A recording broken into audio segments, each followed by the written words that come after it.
Hey friends, it's Simon Hurley from Simon Hurley Create, and I'm here with Crayola to make some really awesome cards with you. Today we're going to be looking into some really simple coloring techniques on your cards using Crayola's blendable markers. So without further ado, let's turn down to the work surface and let's get right into the card making.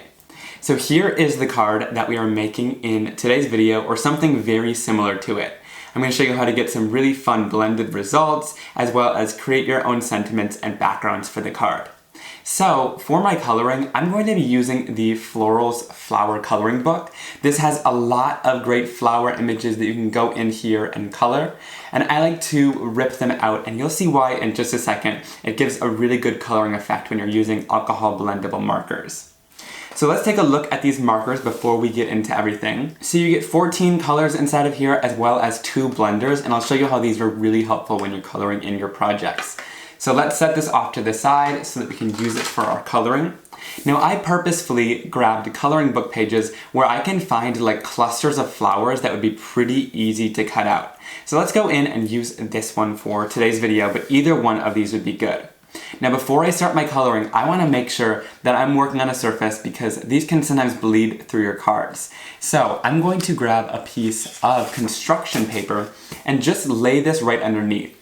This is going to be super helpful because if anything does bleed, that piece of paper underneath is going to kind of absorb it and stop it from really bleeding out on the first piece of cardstock. Alright, so I've grabbed out some colors that I want to use as well as my blender marker, and let's get started with our coloring.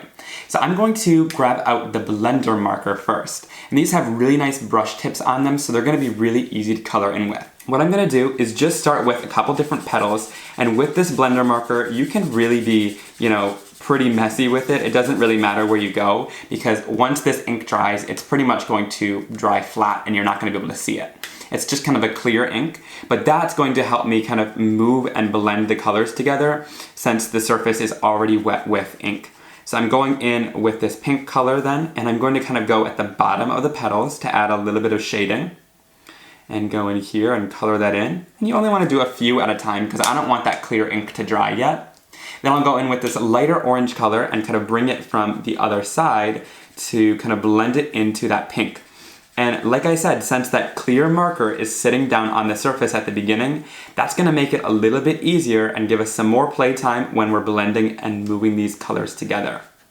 So you can see that really awesome blend that we're getting between the colors, and that's because that clear ink really helps. So once again, I'm going to go down, lay down some color onto here. I'll go to this side now, and then I'll go in with my pink again and start some more blending. So when I'm doing flowers and things like that, you can really add the color in however you want, but I like to start at the bottom of the petal or where it meets other petals, and that's how you know where to add kind of the darkest color. So you'll see I'm kind of doing it on the inside, and that just provides a little bit of natural shading. Okay, so once I'm finished coloring this in, if you notice there are still some areas where the color is a little bit harsh between colors, you can always go in with your colorless blender just one last time and kind of go in between those colors, and that'll help kind of smooth it out just a little bit. But I think that most of the blending on this flower looks really great. Now I want to turn this over to show you guys a lot of ink bleeds through on the back, and this also helps to stop it. And then also, this is why we ripped it out of that coloring book, because we don't want it to bleed all over the book. And another way that I find is really helpful to blend is if you flick your color.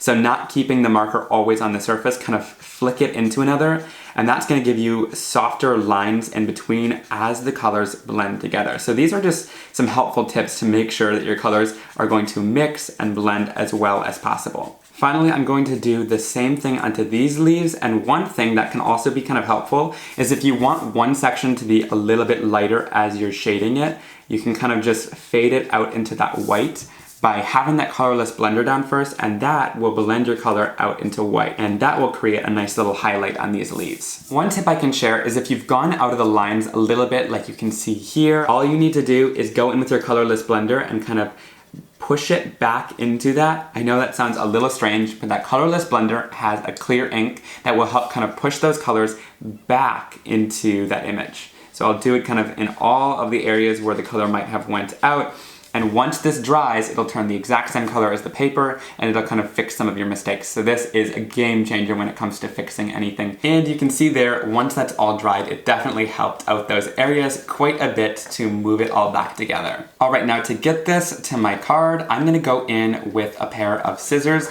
and just quickly go around and cut this out.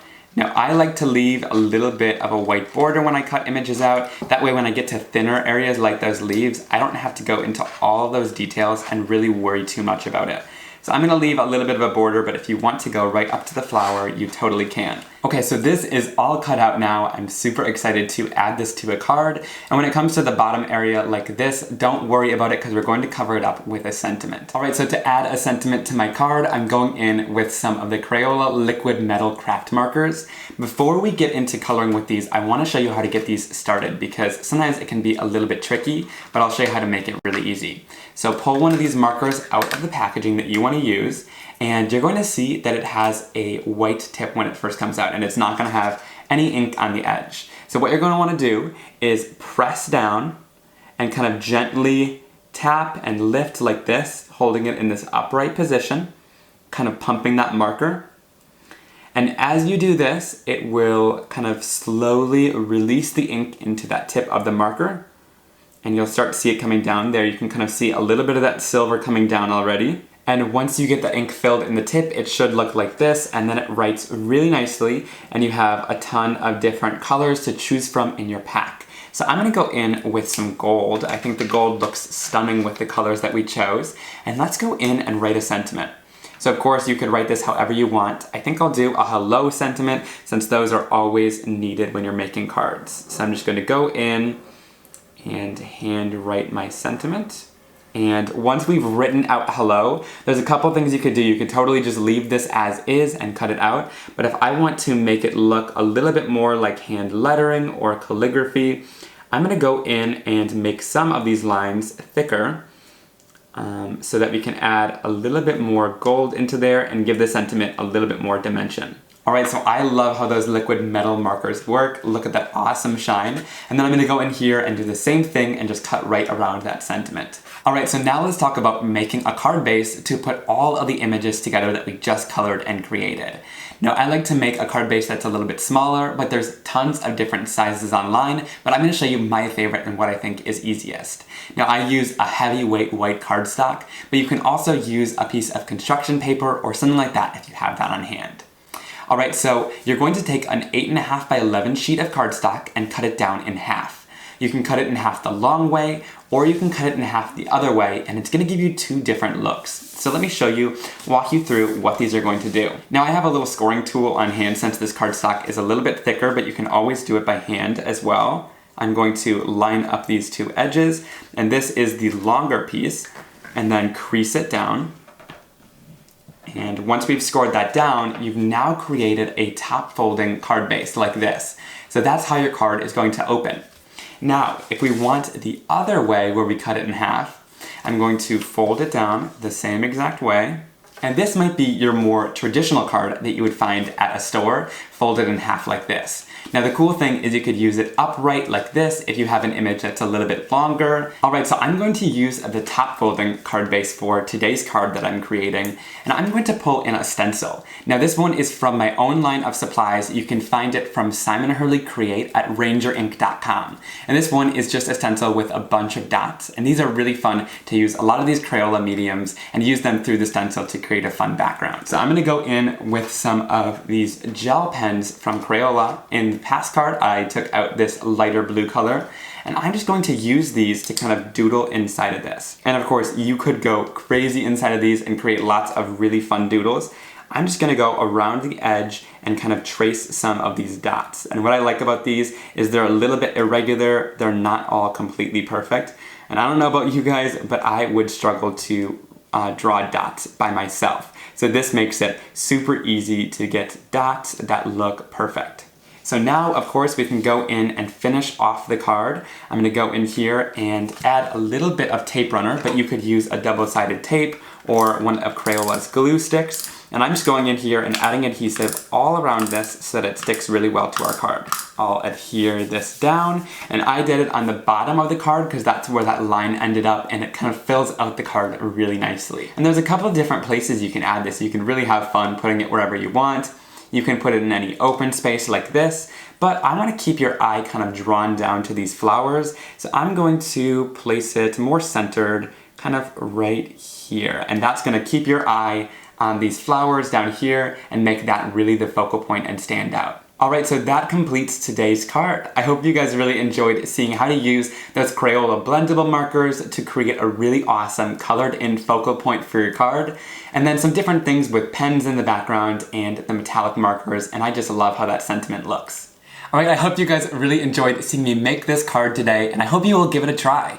If you do, be sure to use the hashtag CrayolaCrafts so we can see your projects. And if you want to see any products that we used in today's video from Crayola, be sure to visit Crayola.com/crafts. If you want to see any more videos by me, be sure to visit my YouTube channel, Simon Hurley, where you can find much more inspiration, or you can check me out on Instagram at Inklips. That's INKLIPSE.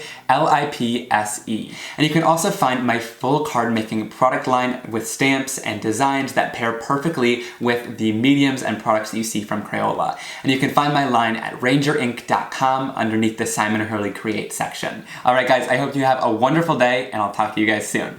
Bye!